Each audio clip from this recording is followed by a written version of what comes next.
Voltei! Vamos continuar com o gótico? Então vamos! Dessa mesma época, a gente tem a Catedral de Chartres, na França também, que é de 1145 a 1220, sua construção. E aí, vocês vão vendo, porque o gótico ele vai indo, foi fundo, e ele vai ficando cada vez mais vertical, cada vez mais rendilhado, cada vez mais bonito, de detalhe, mais detalhado. Olha essa catedral, olha a rosácea frontal, e dela nós temos, mesma coisa, planta de cruz latina, ali onde são as duas torres, já são duas torres pontiagudas que dão mais impressão de impulso para o céu, ábside, arco-botante, tudo a mesma coisa, vitrais, lindos, enormes, luminosos, só que ela tem um detalhe que eu adoro mostrar, que é o tímpano do portal principal dela, porque mostra exatamente o Pantocrátor na amêndoa, né, na mandorla ou amêndoa mística, na sua pose tradicional, e os 4 evangelistas aqui nas suas figuras simbólicas de novo. No portal de entrada dela também, a gente vê que nas colunas a gente tem figuras humanas, mas as figuras humanas são alongadas, então elas são muito mais colunas do que figuras humanas, né? Porque elas são alongadas. Mas a gente vai ver que isso vai mudar. Pera aí, vou mostrar agora a Catedral de Reims, também na França. Essa já começa a ser uma overdose de gótico. Presta atenção na fachada dessa catedral, né? Eles costumam a comparar o gótico. Sabe o que o gótico me lembra muito? Essas catedrais mais rebuscadas? Lembra daqueles castelinhos de areia que a gente fazia? Não parece? Né? Essa coisa quase que pegando chamas assim para o céu, né? Aquela coisa vertical. Essa catedral, em vez dela ter o tímpano logo acima da porta, ela tem um pináculo com a coroação da Virgem em escultura. E aí a gente vai vendo, a escultura, gente, na Idade Média, ela é posta de lado, porque ela relembrava o paganismo, né? A adoração aos deuses, Vênus, Apolo, blablabla. Então, a escultura, ela sempre faz parte de um elemento arquitetônico, ou ela faz parte do tímpano, ou ela é uma coluna, ou ela é um capitel. Aqui, você vê nessa coroação da Virgem ali, ó, em cima da Catedral de Reims, que ela já é escultura 3D.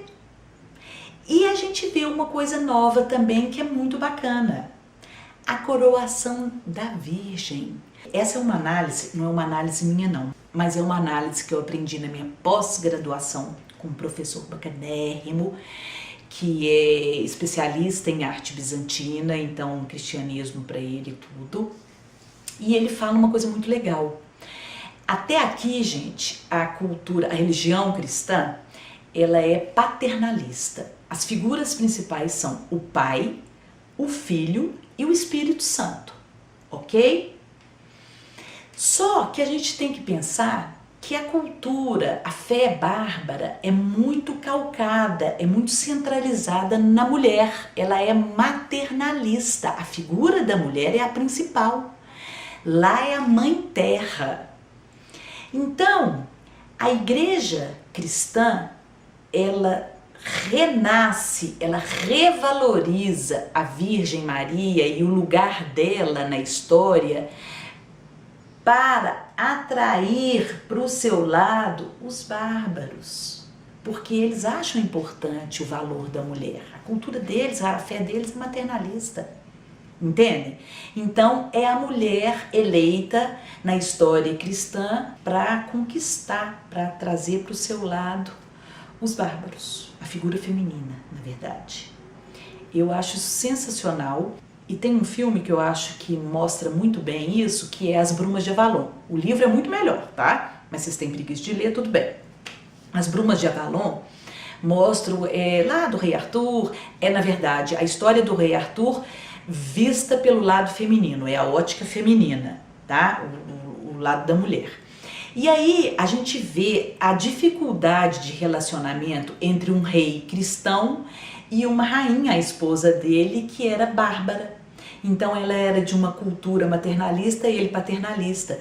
E os dois tentando ali conviver, que era o que acontecia na época. Era muito comum as duas terem que conviver, né? As duas crenças, os dois valores. Então, que eles trouxeram, que eles teriam trazido a Virgem Maria como um elemento assim, protagonista dessa história para conquistar, para trazer para o seu lado o povo bárbaro.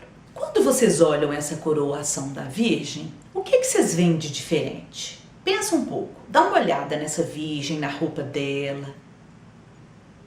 Sabe o que eu tenho para dizer para vocês? Sabe o que está voltando? O realismo. Lembra dessas figuras desencarnadas, que nada pareciam com o ser humano, que não tinham naturalismo? Pois é. O que é isso, gente? Ninguém dorme gótico e acorda renascido, não. Porque o que vem por aí é o renascimento. E o renascimento é o renascimento da cultura clássica. A cultura clássica tem como ponto principal o homem. Então o renascimento é o renascimento do homem. Então, junto com esse contexto todo, o homem acreditando mais em si, né, a matéria, o comércio que traz a matéria, capitalismo, dinheiro, e aí você vê que a arte reflete isso. O homem está se retratando, está se reconhecendo novamente nas figuras religiosas, mas com realismo. Inclusive, nessa igreja, a gente também vai ter colunas, figuras humanas, só que aqui elas são muito mais figuras humanas do que colunas. Elas são muito mais gente realista do que colunas. O gótico, como vocês podem ver, ele foi num crescente, né? Num movimento crescente. Ele foi aumentando, aumentando. Chegou num ponto, num período gótico, que é chamado estilo flamejante ou estilo flamboyant, que aí é a overdose do gótico mesmo, é o gótico exagerado, no último grau, e vem de flamboyant, de flama, de chama, parece que está pegando fogo, onde a gente pode ver como melhor exemplo a Catedral de Milão, na Itália. Gente, olha essa catedral. Presta atenção nessa catedral. A construção dela foi iniciada em 1386 e terminada em 1813. Ela, mais do que nunca, parece castelinho de praia, né? É uma loucura, né? É uma coisa de impulso para o céu. Ela é enorme, muito detalhada. Se você olhar nesses pináculos, na ponta de cada pináculo desse, você vai ter uma escultura e vai ser uma coisa assim muito louca. É quase inacreditável. E quando você vê no processo evolutivo de construção dela, ela foi no início, ela tem a base, a fachada muito romana mesmo, aquele desenho casinha que eu falei no início lá da românica, e depois ela foi sendo rebuscada e foi subindo, e ela virou essa overdose, tá? Estilo flamboyant. Bom, para terminar, eu preciso falar para vocês de uma exceção. Sabe, igual no português, cheio de exceções, a arte também tem sua exceção. A gente vai falar da Catedral de Florença, chamada Basílica Santa Maria della Fiori, Santa Maria das Flores. Ela foi construída, o início dela foi em 1296, pelo arquiteto Arnolfo di Cambio. Bom, quando você olha essa igreja e te falam, essa igreja é gótica, aí você olha para a fachada dela e você fala, jura? É gótica mesmo? Você tem certeza? Tem cara de gótico? Esse gótico que a gente acabou de ver nesse momento? Na Itália, gente, a situação vai ser um pouco diferente. Essa catedral, quando você vê a fachada dela, ela é enorme, né? Mas você vê que eles deixam a fachada romana de mistura de desencasinha com arco de triunfo mais à mostra. Ela é menos rebuscada, ela é mais simples. E ela ainda tem um quesito que a Itália, gente, ela sempre vai ter uma mistura meio oriental por causa daquela história que eu falei pra vocês, que um dia ela já foi bizantina e tal. Mas que ela não tem cara de gótica, porque ela é muito mais simples, muito menos rebuscada, ela é mais limpa, né, do que as góticas. Isso fica claro, vocês concordam comigo? Inclusive, essa enorme cúpula que ela tem é muito mais para o lado bizantino, oriental, né, que escolhe a cúpula, do que para o lado ocidental. Mas essa limpeza que ela tem, essa simplicidade, essa imagem mais austera que ela tem, vai de encontro à ordem de São Francisco de Assis. Gente, São Francisco de Assis era rico, foi embora pelado, deixou as roupas do corpo, se desvencilhou de tudo. E você seguindo essa ordem monástica, você vai querer luxo, ostentação, né? Essa do gótico? Não.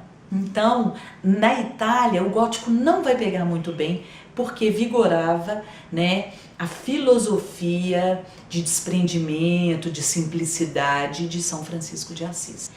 É muito louco, você vai em Florença, você vê umas igrejas ditas góticas, mas elas são quase nada góticas. Elas são góticas porque elas têm o arco ogival, elas têm vitral, elas têm, né? Mas é uma coisa super simples, sem ser rebuscada, bem mais austera, que vai de encontro a essa questão de São Francisco de Assis. A maioria das pessoas não entende isso, mas porque não lembra dessa questão do São Francisco de Assis. Quando você vê o interior dela, é quase um interior clássico. Ela volta a ser quase o interior das basílicas romanas. Mas você vê lá os arcos cruzados, né? Ela tem ali um pináculo ou outro, mas bem mais comportada. E aí tem um outro fato que, diante desse contexto de simplicidade, São Francisco, menos rebuscado, o vitral também não vai ser um elemento muito popular, porque o vitral é muito caro, é muito luxuoso. E além disso, a Itália já tem uma tradição de Roma do afresco, né? Lembra Pompeia, Herculano, afrescos, paredes? Então o afresco vai ser a técnica escolhida para ilustrar essas igrejas. Então a gente vê uma volta muito grande do afresco. Até pouco tempo atrás, ninguém considerava uma pintura gótica.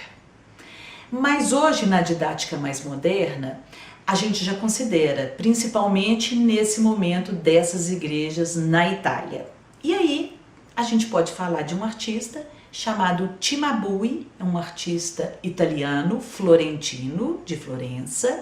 Na pintura dele, a gente vai ver um certo realismo voltando. Aquele mesmo realismo que eu mostrei na escultura da Catedral de Reims, ela na pintura, que é um espaço mais complicado, porque é um espaço bidimensional que você tem que simular a terceira dimensão, a gente já vai vendo também mais volume, né, nariz. Aliás, um tema que vai ficar super popular vai ser a Virgem no trono, que é o tema da Virgem, o menino Jesus, né, no trono. E vai ficar popular, lembram de eu falando da questão da mulher, né, quando a Virgem entra, e aí ela não sai mais.